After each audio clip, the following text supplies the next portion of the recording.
আসসালামু আলাইকুম। প্রতিবাদ কণ্ঠ টেলিভিশনের পক্ষ থেকে সবাইকে স্বাগতম। আপনাদের সাথে আছি আমি মোহাম্মদ নজরুল ইসলাম। বোচাগঞ্জে প্রেমিকের বাড়িতে বিয়ের দাবিতে 10 দিন অনশন করার পরও স্ত্রীর স্বীকৃতি না পেয়ে আইনের আশ্রয় নিলেন কলেজ ছাত্রী বর্ষা আক্তার।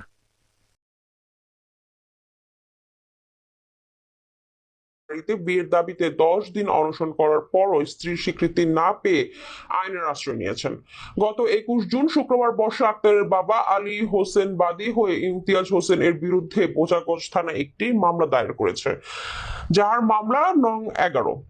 এই বিষয়ে বর্ষা আক্তার আমাদের প্রতিনিধিকে জানান, ইমতিয়াজের বাড়িতে অনশন চলাকালীন সময় ইমতিয়াজের পরিবারের সদস্যরা বর্ষার উপর অনেক শারীরিক ও মানসিক নির্যাতন চালাচ্ছে। তাদের নির্যাতন সহ্য করতে না পেরে সে গত 18 জুন মঙ্গলবার ইমতিয়াজদের বাড়িতেই বাঁশের আড়ের সাথে ওড়না দিয়ে ফাঁস লাগিয়ে আত্মহত্যা করতে চেয়েছিল।